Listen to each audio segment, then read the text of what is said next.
이상한 나무 예. 그, 스콜라? 다크아시. 그런 고통. 머리하고 눈썹하고 수염밖에 없는 놈이 뭐 오른? 네? 오른? 아니요, 그 제 개발자 중에 하나 아. 머리카락이 없어요. 그래서 롤을 죽여버렸어요. 그런 무시무시한. 야, 봐봐. 구보가 한 옆에 끼어 앉을 수도 없게 시리 사람들은 그곳에 빽빽하게 모여 있어도 그들의 누구에게서도 인간 본래의 온정을 찾을 수는 없어. 인간 본래의 온정을 찾을 수는 없다.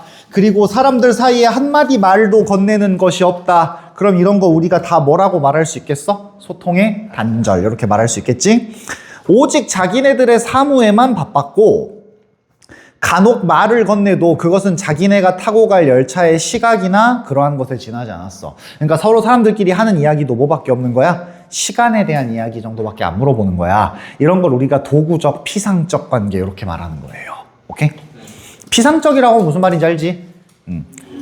겉으로만. 그 다음 그 다음에 그대들의 동료가 아닌 사람들에게 그들은 변소에 다녀올 동안에 그네들 짐을 부탁하는 일조차 없어. 화장실 다녀올 동안에 내 짐 좀 봐주세요 정도도 이야기 안 한다는 거야. 그럼 이건 뭔데? 신뢰가 전혀 없는. 그래서 그 뒤에도 나타나 있잖아. 남을 결코 믿지 않는 사람들인 거야. 그럼 여기에 사람들이 많이 모여 있다고 해가지고 이게 의미가 있어 없어? 없지. 얘네들은 그냥 다 뭐인 것 뿐이니까 그냥 서로 믿지 못하는 사람들밖에 없는 거니까. 이 말 무슨 말인지 됐어? 그러니까 구보가 원한 어떤 그런 고독이나 혹은 삶의 의미 같은 것들은 찾아보기 어려운 거겠죠. 오케이? 고독을 벗어나거나 이런 것들은 불가능한 거야. 그리고 거기에 또 다른 거 등장하는 게 누구냐면은 노파예요. 구보는 한 구석에 가 서서 그의 앞에 앉아있는 노파를 봐. 이 노파는 어떤 존재냐? 구보가 나름대로 추측이나 짐작을 해보는 거야. 그는 누구네 집에 드난을 산다고 하면은 무슨 말이냐면 새들어 산다는 말이야. 누구네 집에 드난을 살다가 이제 늙고 또 쇠잔한 몸을 이끌어 결코 넉넉하지 못한 어느 시골 딸내 집에라도 찾아가는지 몰라. 이미 굳어버린 그의 안면 근육은 어떠한 다행한 일에도 펴질 턱이 없고, 여기서 턱은 그 진짜 턱, 좌를 의미하는 게 아니라 택도 없다라고 말할 때 그 턱이에요. 펴질 턱이 없고 몽롱한 그의 두 눈은 그의 딸의 그지없는 효도와 그 뒷받침을 가지고도 감동시킬 수 없을지도 몰라. 노파가 그러니까 어떤 사람인 거야? 매우 고달프고 힘들게 살아가는 사람이라고 추측하는 거야. 근데 그 노파 옆에는 누가 앉아있냐면 중년의 시골 신사가 앉아있어요. 시골 신사는 조그만 백화점을 경영하고 있을지도 몰라. 그의 점포에는 마땅히 비단들도 있고 다이소 같은 일용 잡화들도 있고 약품들도 있을 거야. 그리고 그는 그 옆에 놓인 물건을 들고 자랑스러이 차에 오를 거야. 그러니까 이 사람은 어떤 사람인 거야? 유복한 사람인 거지. 그치? 그러면 누구랑 대비되는 인물일까? 앞에 나와 있는 노파랑 대비되는 인물이겠지. 그치? 노파는 가난하고 힘들게 살아가는 인물로 지금 추측하고 있는 거고, 중년의 시골 신사는 뭔가 유복하게 여유롭게 살아가는 사람처럼 나타나잖아? 근데 거기에 우리가 또 다른 거 하나 볼만한 건 이거예요. 밑줄 쳐봐봐. 노파와의 사이에 되도록 간격을 가지려고 노력한다. 이게 약간 나쁘게 말하면 가난 얼마 이 느낌인 거예요. 오케이? 그러니까 천한 사람, 더러워 보이는 사람 곁에 앉지 않으려고 하는 거야. 그럼 이거는 사람들 사이에 어떤 진정한 소통이 이루어진다고 말하기 어렵겠지? 그리고 그걸 보면서 구보는 뭘 하냐? 그를 업신이 여겨. 왜 업신이 여길까? 그러니까 일종의 도덕적 우월감이라고 우리가 많이 보거든요. 그러니까 야, 네 옆에 그 모르는 할머니가 앉았다고 그 할머니한테 혹시 더러운 거 묻을까 봐 네가 이렇게 피하냐? 아유, 쪼잔한 놈. 약간 이런 느낌인 거야. 무슨 말인지 이해됐지? 오케이? 그래서 얘는 그 사람을 어떻게 생각하냐면, 옅은 지혜와 약간의 용기를 주면 3등 승차권을 주머니 속에 간수하고 1, 2등 대합실에 오만하게 앉을 거다. 이건 우리가 그래서 뭐와 연결해서 해석하냐면 허세를 부리는 것과 관련되어 있다. 이렇게 생각할 수 있을 거야. 지금은 우리가 그런 거 잘 모르겠지만 나도 사실은 잘은 모르지만 3등 승차권이라고 하는 거는 그 비싸지 않은 승차권인 거잖아. 근데 그거를 가지고 1등, 2등 승차권석에 자기가 되게 마치 그거를 사서 당당하게 사서 그 자리에 앉아 있는 사람인 것처럼 이렇게 하겠다는 거잖아. 그러니까 이런 걸 우리가 뭐라고 생각할 수 있겠냐면은 그의 어떤 허세 같은 것들에 대한 이야기를 우리가 해볼 수 있겠다. 이렇게 생각하면 될 것 같아. 자, KTX에도 1등석, 2등석 이런 거 있죠. KTX 특실이랑 일반석은 있지, 그치? 그리고 그 뭐였더라 소소한 거 있잖아요. 입석? 자유석? 어떻게 생겼어요? 그냥 의자가 조금 넓은. 의자가 좀 넓어. 의자가 좀 넓고 원래 일반은 의자가 이렇게 4개씩 있잖아. 특실은 의자가 3개씩 있어요. 타보셨어요? 타본 적 있지? 와. 재료. 아니, 울며 겨자 먹기로. 왜냐면 늦게 예매해가지고 일반석이 자리가 없어서 특실을 타고 왔어요. 그 특실 타고 느꼈어. 일반석 탈 걸. 어차피 특실 타나 일반석 타나 똑같이 가는데 문득 구보는 그의 얼굴에 부종을 발견하고 그의 앞을 떠났어. 부종이 뭔데? 부풀어 오른 거 이거잖아. 그래서 이게 잘 봐봐. 병을 가지고 있는 사람인 거예요. 그러니까 병을 가지고 있는 사람을 피해. 근데 구보도 자기의 만성 위학장이 있어요. 그 다음 근데 매점 앞에까지 갔더니 여기선 또 누굴 보냐? 40여 세의 노동자를 봐. 어떤 사람이냐? 전경부의 평범한 팽룡, 광범한 팽룡, 돌출한 안구, 이마랑 눈이 볼록 튀어나오고, 그 다음에 손은 발발발 떨려. 이게 뭐냐면 갑상선 관련된 질환이 있는 것이거든요. 바세도우시병 이렇게 지금 나타나 있는데 갑상선이 붓고 눈알이 튀어나오는 병의 이름이야. 바세도우시병이라고. 그래서 쉽게 말하면 잘 봐봐. 어디에든지 다 누가 있는 거냐면 아픈 사람들이 있는 거예요. 그렇잖아요. 그러니까 이거는 이 당시 도시의 어떤 모습을 단적으로 보여주는 것이면서 동시에 또 다른 거는 이런 거야. 이런 병자들에 대해서 사람들은 어떻게 대하는데? 그 좌우에 좌석이 비어 있어도 사람들은 결코 그것에 앉으려고 하지 않아요. 이거는 뭐인 거냐면 그런 병자, 아픈 사람들에 대해서 사람들이 그 사람들을 걱정하거나 위로해 주는 게 아니라 오히려 뭐 하는 거냐면 그를 외면하거나 무시하려는. 그러니까 오히려 병에 옮을까봐 무서워가지고 도망치는 사람들의 모습이 나타나는 거예요. 이해돼요? 오케이? 바세도우시병은 전염되는 병이 아니에요. 근데도 사람들은 혹시나 이게 전염될까봐 이러면서 지금 무서워하고 있는 거야. 오케이? 그 어느 정도로 무서워하냐? 그에게서 2칸 떨어진 곳에 있던 아이업은 젊은 아낙네가 그의 바구니 속에서 꺼내다 잘못하여 시멘트 바닥에 떨어뜨린 복숭아가 병자의 발 앞에 왔을 때 여인은 그것을 쫓아와 집기를 멈추기까지 했을 정도야. 그 앞에 떨어진 물건조차 안 짚고 싶은 거예요. 오케이? 근데 여기서 시험 문제로 물어본다면은 나는 이거 좀 해볼만 할 것 같거든? 이때 봐봐봐. 여기서의 그는 누구야? 바세도시병 걸린 사람? 그럼 여기서의 그는?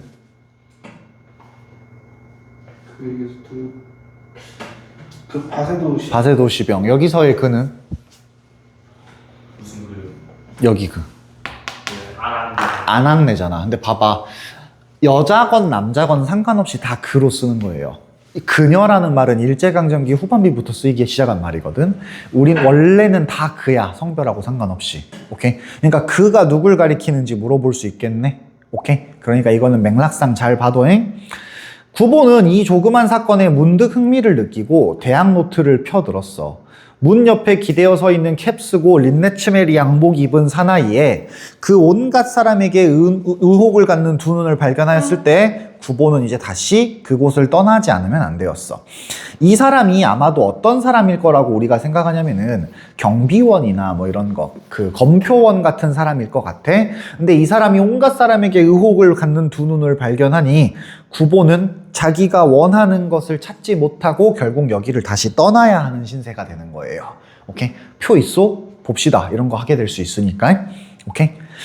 근데 여기에 이제 또 다른 거 하나는 대학 노트라고 하는 것이 하는 의미거든. 대학 노트는 너네도 알고 있는 그 캠퍼스 노트 말하는 거예요. 알아?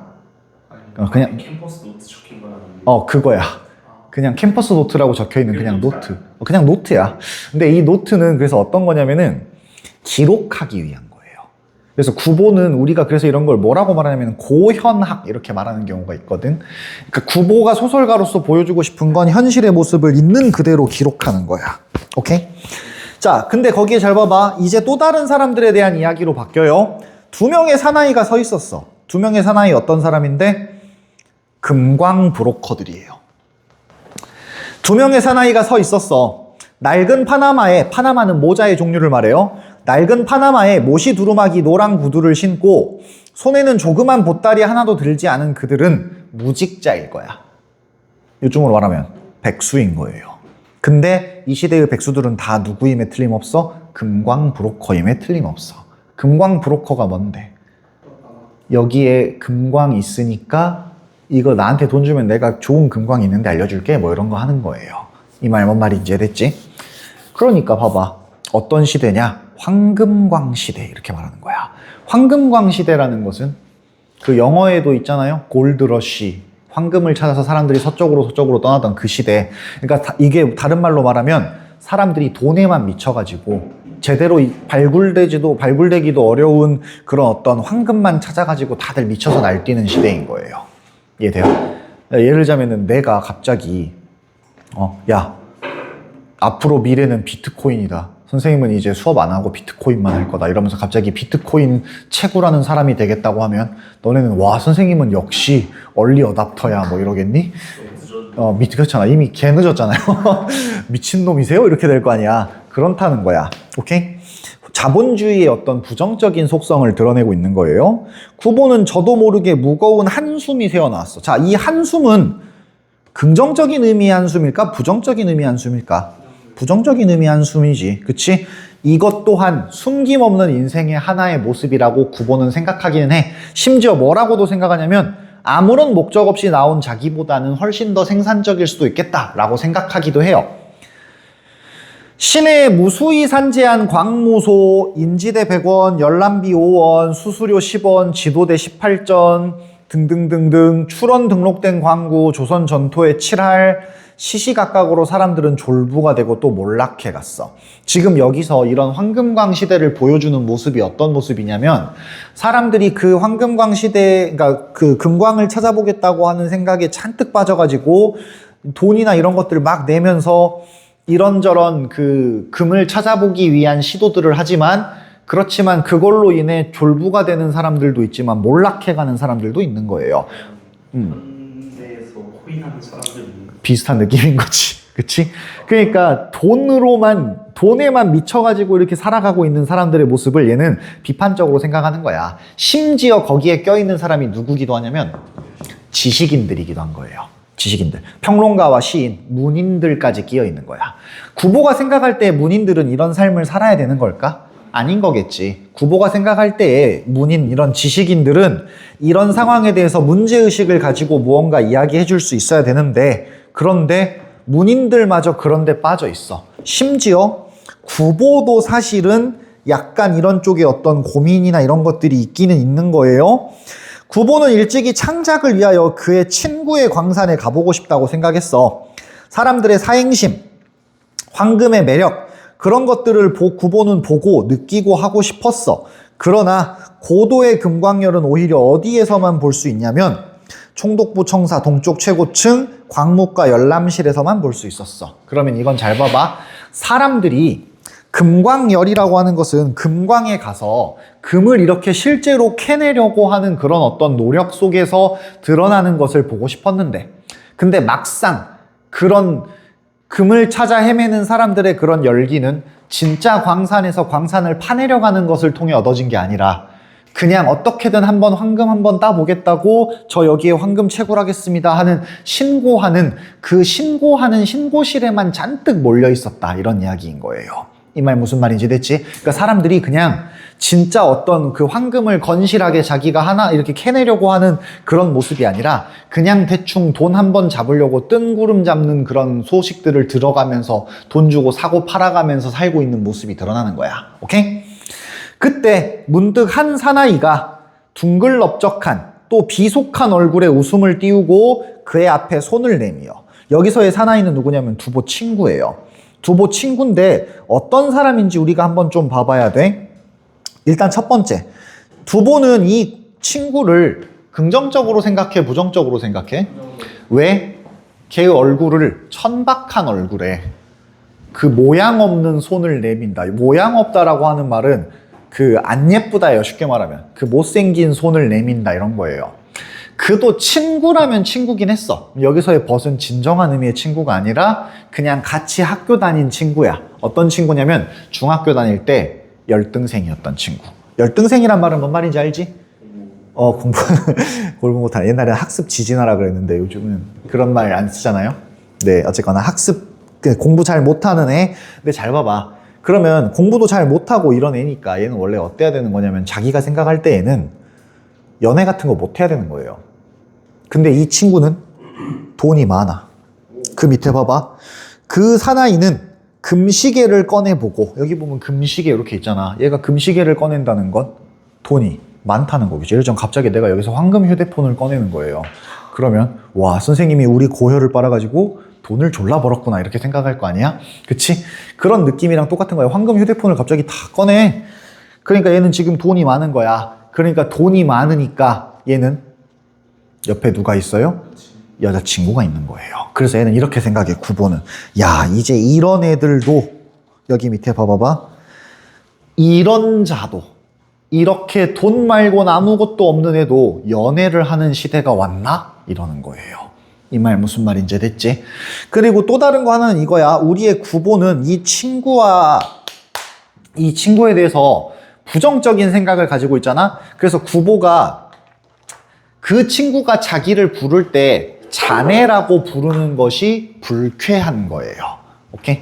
자네라고 하는 말은 왜냐면 무슨 말이냐면은 약간 낮춰 부르는 의미에 가까우니까. 오케이? 그러니까 친밀하지 않은 사람이 자네라고 부르는 게 자기는 듣기 싫은 거예요. 무슨 말인지 됐지? 오케이? 오케이. 그렇게 한번 조금 알아놔두면 될 것 같고, 이거 소설의 내용 전체 줄거리는 한 번쯤 좀 읽어봐봐. 여기 이 부분. 오케이. 그렇게 한번 봐두면 될 것 같고요. 우리는 여기에 이게 지금 보기가 조금 잘려 있는데, 여기 2번 문제 같은 것만 한번 좀 살짝 좀 봐보자. 2번 문제. 이런 거 1번 선택지 같은 거 골라서 헷갈릴 수 있으니까, 친구가 돈이 많다는 것을 이야기한 것을 통해서 그의 어떤 허영심이나 뭐 이런 걸 이야기하는 거지, 구보가 경제적으로 어렵다는 걸 강조하고 있는 건 아니에요. 오케이? 그래서 얘는 답 몇 번? 넘버 3. 오케이? 자, 그 정도 한 번만 좀 봐두면 되겠고, 뒤로 넘어갑시다. 그 뒤에 만세전, 오늘 만세전까지 할 겁니다. 여기 만세전은 여기 왼쪽부터 먼저 한번 좀 봐봐봐. 이 작품의 원래 제목은 뭐냐면 묘지예요. 왜 묘지라는 왜 묘지라는 제목을 붙였을까? 그리고 그 3.1운동 이전에 위축된 사회 현실을 왜 묘지라고 표현했을까? 이거 너네 역사 공부를 얼마나 열심히 했느냐가 나오는 거죠. 1910년대에 일본이 우리나라를 통치하던 방식이 뭔데?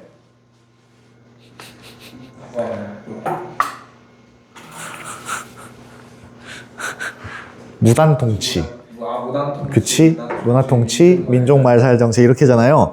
그러니까 막 억누르고 있던 때잖아. 그렇게 막 억눌리던 우리의 그 당시의 사회의 모습을, 그리고 그런 어떤 조선의 모습을 묘지라고 비유하고 있는 거야. 묘지니까 생명력이 없고 부정적인 느낌만 가득한 그런 느낌인 거겠지. 그치? 그래서 이 우리의 주인공은 어떠냐? 일본에서 공부하고 있던 사람이에요. 옛날에 일본에서 공부한다는 건 어마어마하게 돈이 많고 어마어마하게 똑똑했다는 이야기예요. 오케이? 일본에서 부산을 거쳐 서울로 오는 동안 목격한 조선의 모습을 통해 당시의 시대 상황을 사실적으로 보여줘요. 근데 여기서 이제 또 다른 거 너네가 좀 기억해둬야 되는 게 요거야. 주인공의 여행 과정을 다루고 있다는 점에서 여로형 소설이다. 여로형 소설이라는 말이 딱 그 말이야. 뭐? 여행의 과정을 보여주는 소설. 그 다음에 이런 여로형 소설들은 원래 출발했던 곳으로 돌아오냐 돌아오지 않냐가 되게 중요하거든. 원래 출발했던 곳으로 다시 돌아온다라고 말하면 기본적으로 자기가 새로운 삶을 살지 않는 것과 관련되어 있기 때문에 그래. 그리고 다시 원래로 돌아오는 것을 뭐라 하면 원점 회귀형 소설이라고 해요. 아까 앞에 나왔던 소설가 구보시의 일일도 원점 회귀형 소설이에요. 집에서 출발해서 집으로 다시 돌아오는 거. 오케이? 이 소설에서 주인공은 조선의 실상을 깨달아가는 모습이 점차 드러나. 여기서 이제 조선인의 실상으로 드러나는 게 뭐냐면 이런 거예요. 첫 번째, 일본이 얼마나 조선을 무시하고 탄압하고 있는가. 두 번째, 그래서 그런 상황 속에서 얼마나 조선인들이 탄압받고 있는가. 세 번째, 조선 사람들은 또 한편으로 얼마나 미개한가. 이런 이야기예요. 오케이? 그런데 이런 결과물로 결국 우리의 주인공은 어떻게 되냐면 구더기가 들끓는 묘지로 비유되는 조선에서 탈출하여 헬조선에서 탈출해서 일본으로 다시 돌아가려고 한다는 점에서 약간 한계가 좀 있는 거지.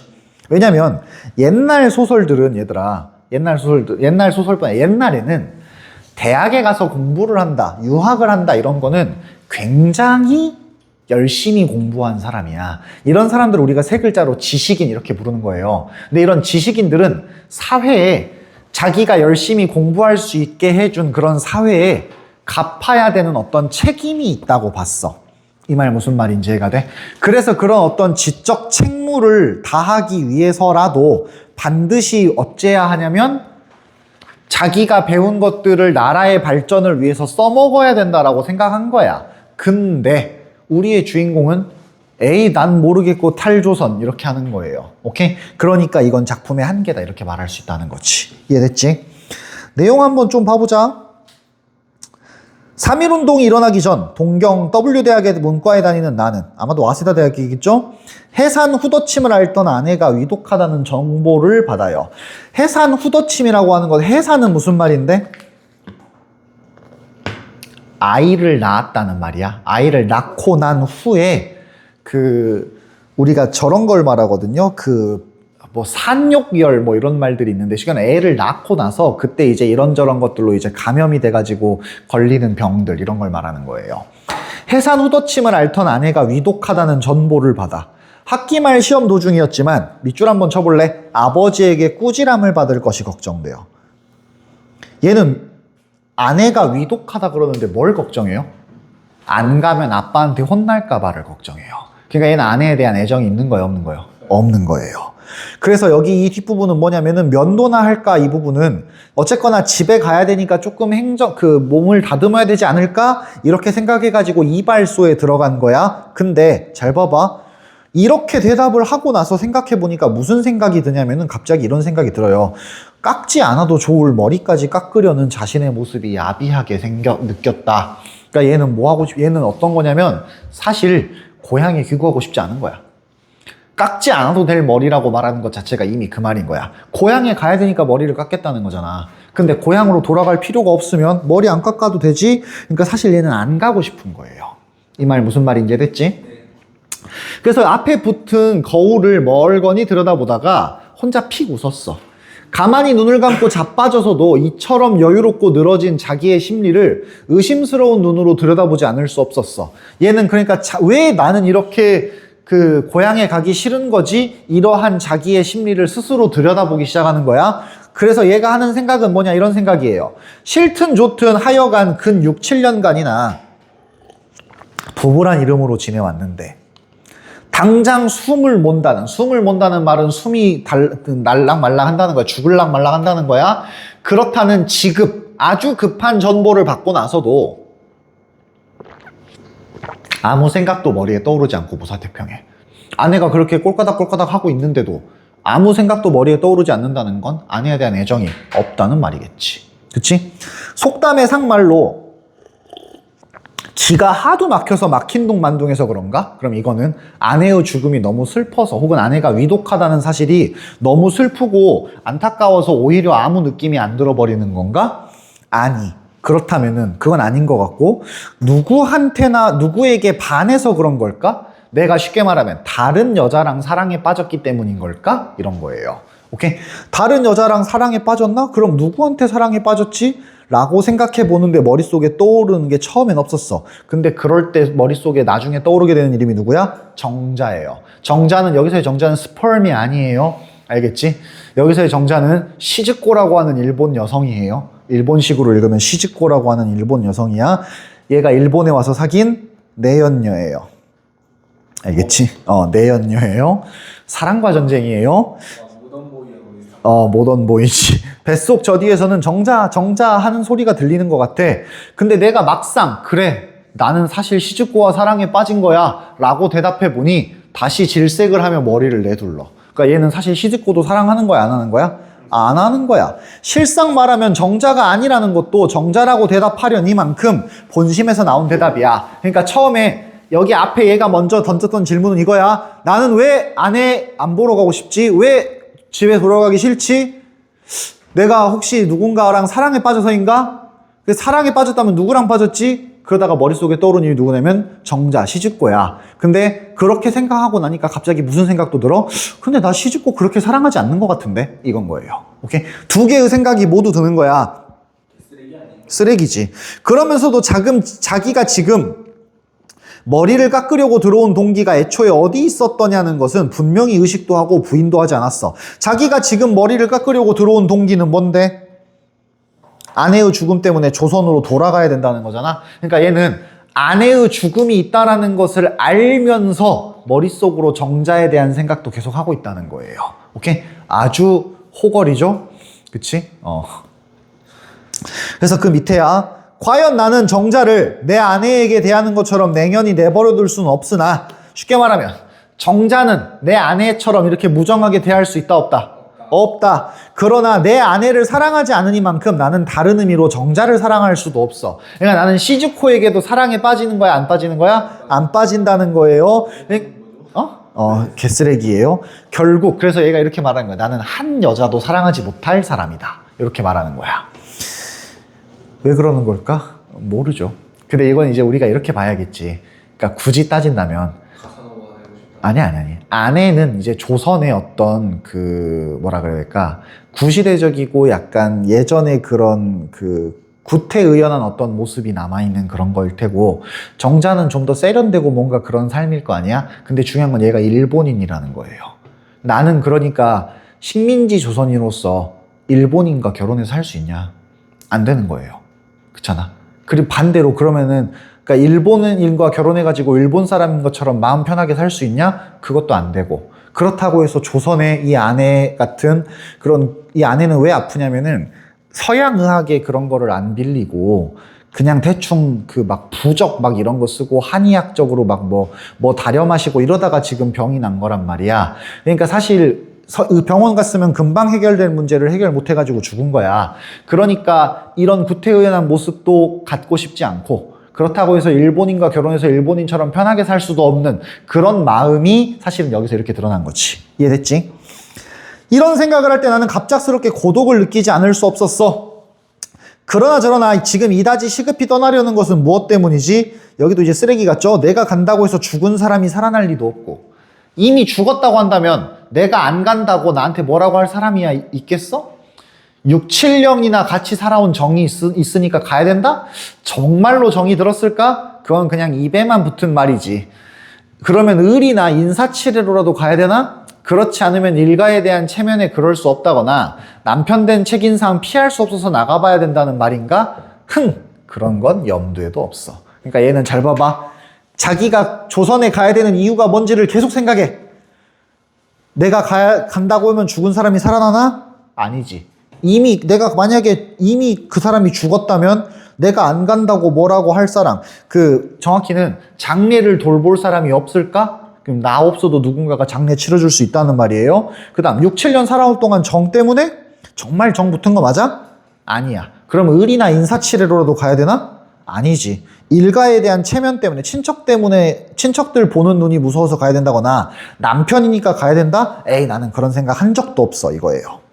그리고 또 하나 얘가 말하는 건 이거야. 그런 마음에도 없는 것을 하지 않으면 안 될 이유는 어디에 있는가? 그러니까 얘는 애초부터 이미 뭐예요? 아내를 보러 갈 생각이 없는 거예요. 너네가 시험 기간에 하게 되는 생각이랑 똑같은 거죠. 내가 이 숙제를 해야 되는 이유가 뭔가? 선생님이 무서워서? 아니, 선생님은 개족밥이지. 내가 1등급을 받으려고? 내가 이거 푼다고 1등급을 받을 수 있겠어? 뭐 이런 거 하는 거예요. 오케이? 이런 짓 하면 안 돼요, 이 쓰레기들아. 정신 파이터. 정시 파이터. 어차피 정시를 볼 건데 내신이 나에게 의미가 있나? 이런 생각하면 안 된다는 거예요. 알겠지? 너네 보잉고 갤러리도 너네 선배가 썼더만. 내신 조진 것 같아도 내신 버리지 말아라. 그런 게 있어요. 있더라고. 보잉고 마이너 갤러리 존재하네. 있어.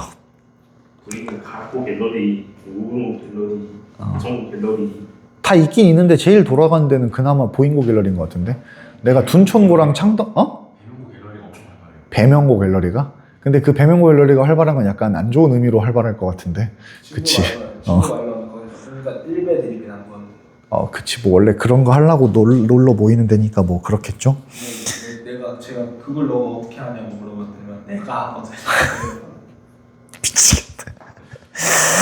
어쨌거나 요거야. 근데 이렇게 되다 보니까 얘는 이제 더 이상 생각을 할 용기가 없어. 왜 용기가 없냐면 사실은 자신의 속마음을 대면할 용기가 없는 거지. 그치? 만일에 어디까지든지 캐물었다면, 그러니까 끝까지 캐물었다면 자기 자신만의 명답을 얻었을지도 모르지만 그것은 건드리지도 않고 자기 마음을 살짝 덮어둔 거야. 덮어뒀다라고 하는 말은 무슨 말이겠어? 결국 저거겠지? 회피하거나 외면하는 것에 가깝다라고 생각해야겠지. 오케이? 면도를 하고 세수를 하고 치장을 한 뒤에 결국 어디로 가리라는 결심도 안 하고 나왔어요. 어디로 가리라는 결심도 이거는 하지 못하고 이발소에서 뛰어나왔어. 바로 하숙으로 돌아갈까? 정자에게로 가보나? 그래서 얘는 누구한테로 가요? 정자한테 가요. 시즈코한테 가요.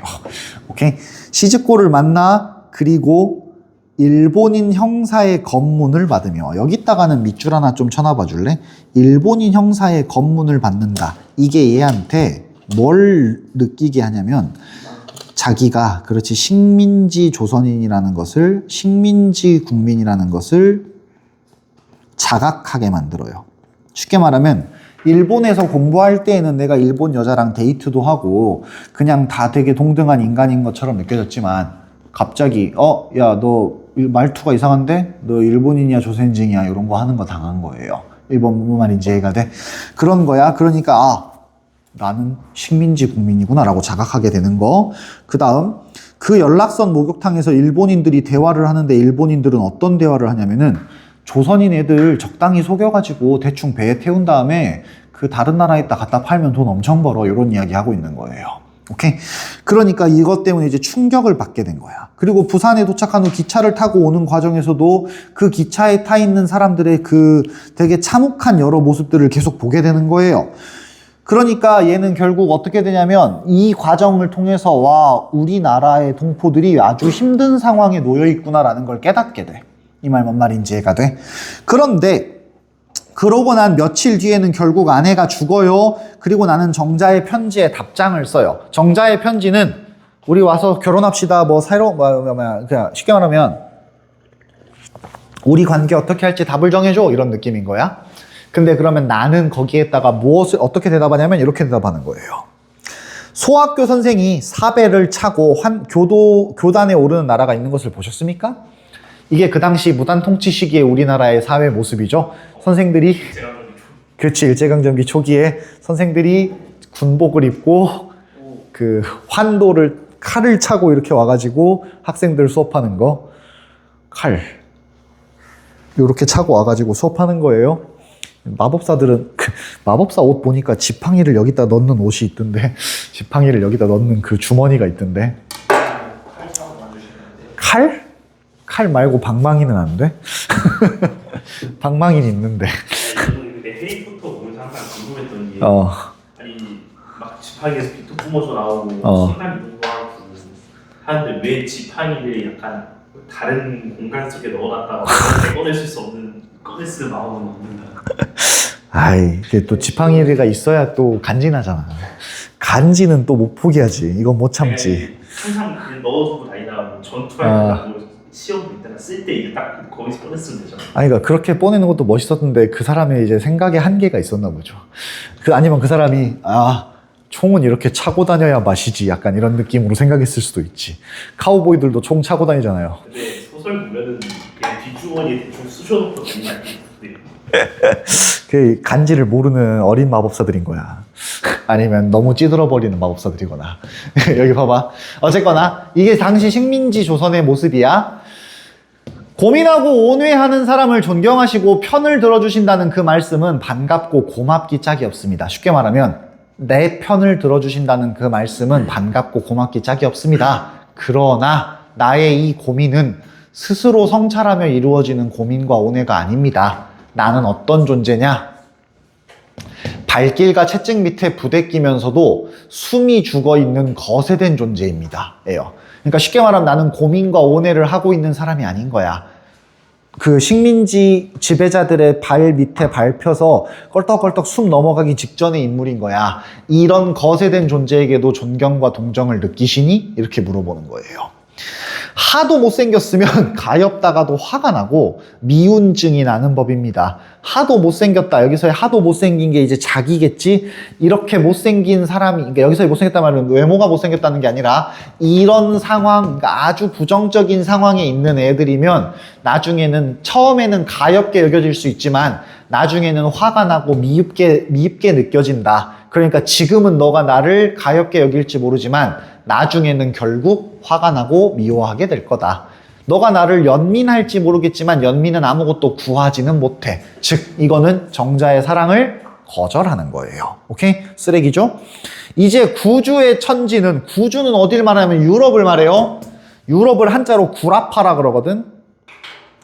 이제 유럽의 그 세상은 참혹한 사륙의 피비린내가 거치고 휴전조약이 성립되었어. 1차 세계대전 뒤의 모습을 보여주는 거죠. 1차 세계대전 뒤에 뭐가 맺어지는데? 그 윌슨의, 그치, 그 자유연맹이 만들어지고, 세계연맹이 만들어지고, 그 다음에 윌슨의 민족 자결주의에 의해서 막 그 식민지들이 막 해방되고 이런 일들이 생기잖아요. 그러니까 여기서 1차 세계대전 뒤에 되게 아름다운 그런 어떤 세상의 모습과 다르게 우리나라는 어떤데? 아직도 식민지 신세인 거예요. 오케이? 그래서 잘 봐봐. 우리 문학의 도는, 여기서의 요 문학의 도는 도리 이걸 말하는 게 아니야. 문학을 배우는 사람들은 이 말이에요. 우리 문학도들은, 문학을 배우는 사람들은 자유롭고 진실된 생활을 찾아가고 이것을 세우는 것이 그 본질인가 합니다. 그러니까 우리는 자유롭고 진실된 삶을 찾아야만 하는 사람들입니다. 그래서 이 나라 백성의, 그리고 당신의 동포의 진실된 생활을 찾아나가는 자각과 발분을 위하여 싸우는 신념 없이는 우리의 우정도 헛소리입니다. 쉽게 말하면 이 나라 백성들을 위한 진정한 생각이 남아 있어야만, 그래야만 우리가 이어질 수 있을 텐데, 너 과연 이 식민지 조선의 비참한 사람들의 삶도 사랑해 줄 수 있겠니? 너 못하잖아. 요 얘기인 거예요. 이 말 뭔 말인지 됐지? 나는 그래서 그 편지를 마지막으로 보내주는 거야. 형님이 떠날 때 초상에 쓰고 남은 것이라고 동경갈 노자와 함께 책값이며 용돈으로 내놓고 간 300원 속에서 100원을 편지와 함께 붙여줬어. 혹시나 다른 의미가 있을까 싶어서 오해할 것이 성가시기도 하지만 동경에서 떠날 때 선사받은 것도 있고 정자의 새 출발을 축하하는 의미로서도 돈을 준 거예요. 우리의 정자는 어떤 거냐면, 그 정자는 어디 시집고는 어떤 사람이냐면 자기가 자주 다니던 카페의 여종업원이거든. 이 종업원 생활을 그만두고 새 일을 하겠다는 정자에게 축하해. 그치만 너는 이제 더 이상 나랑은 만날 수 없어. 요거를 하는 거예요. 오케이? 이것으로 아예 마감을 하여버리고 나도 이 기회에 가뜬한 몸이 되고 싶었던 것이다. 아주 엄청나죠? 쿨가이죠? 오케이?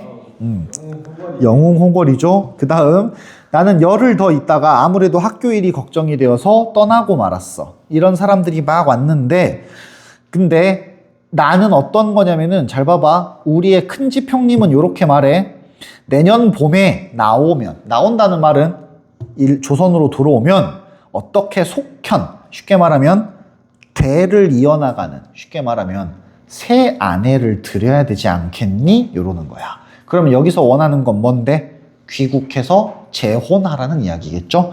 귀국해서 재혼하라는 이야기였는데 그럼 얘는 귀국할 생각이 있어 없어? 없어요. 없지. 그래서 그 뒤에 뭐라고 말해?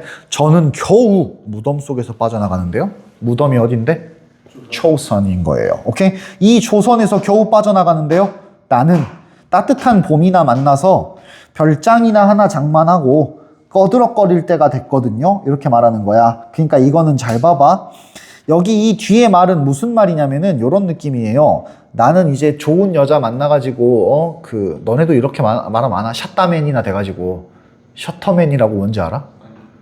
그 아내님 출근하시고 나면은 셔터 문 닫고 집에서 집안일 하다가 아내님 오시면은 셔터 문 올리고 다시 밥 받쳐드리는 그런 삶 이런 걸 말하는 거예요. 셔터맨이라고. 제가 하는 게임이 샷다맨이라고 있어요. 그 샷다맨이 그런 말이야. 그 샷다맨. 근데 어쨌거나 그런 쉽게 말하면 나는 별장이나 하나 장만하고 편하게 살 거거든요. 이 말은 사실은 무슨 아내는 무슨 이루어지기 불가능한 것을 이야기해서 내가 다시 아내를 만날 일이 뭐 새 아내를 드릴 일이 있기나 하겠어? 이런 말인 거예요. 이 말 뭔 말인지 이해가 돼? 오케이. 자, 여기까지가 염상섭의 만세전이라고 하는 소설, 만세운동이 일어나기 그 전의 조선의 모습을 이야기하고 있는 소설인 거예요. 오케이. 우리 오늘 수업은 여기까지 합시다.